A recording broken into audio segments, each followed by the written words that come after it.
दक्षिण ओडिशार जीवनरेखा 326 नंबर जातीय राजपथ। यह राजपथ रायगड़ा सहर और सहर उपखंड में थिबा तीनोटी पोलो एवं विपद संकुल रही। यह पोलो गुड़िकर पुनरुद्धार पर विभिन्न समय दाबी और आंदोलन पर जातीय राजपथर चैतन्य उदय होइछि।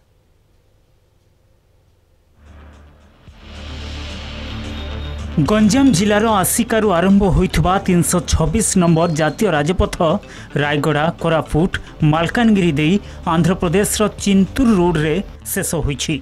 529 किलोमीटर विशिष्ट ही जातीय राजपथर रायगड़ा सहर रे ओभरब्रिज नागावली ब्रिज और झंझावती ब्रिज विपद संकुल।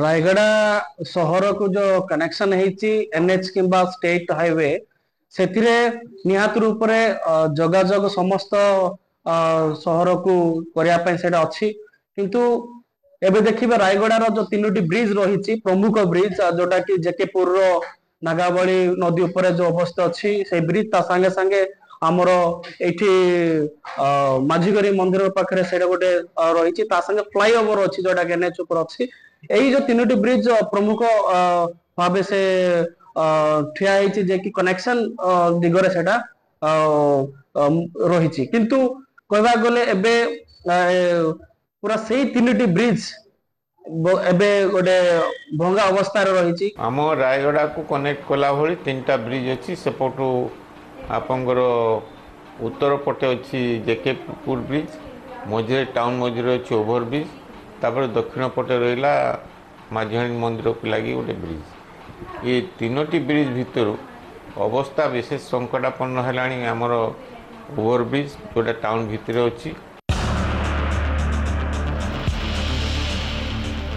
2018 जुलाई 13 रे राज्य सरकार यही तीनटी ब्रिज जातीय राजपथ कर्तृपक्ष को हस्तांतर करथिले। बारंबार दाबी और आंदोलन पर एनएचएआई यार मरामती पई आगे आछि। ए संपर्क में रायगड़ा जिलापाल कौन कहते शुणु। क्रिया बोधे अगस्त सेप्टेम्बर सरी जाइतिला किंतु जेतु वर्षा सीजन थिला से समय आमे अटकी जाइतिलु एबे टिके साइक्लोन सीजन भी सरी गला सेते पई हमर एनएच डिवीजन तार कार्य आरंभ कर दोचंती तो हम लोगों को भी रायगड़ा लोगों को भी टिके अनुरोध करिवो कि टिके ट्रैफिक डाइवर्जन हेई पारिवो किछु वन लेन ओपन हेई पारिवो टिके हमको भी टिके सहयोग कर। रायगड़ा अमूल्य रत्न साहू का रिपोर्ट कलिंग टीवी।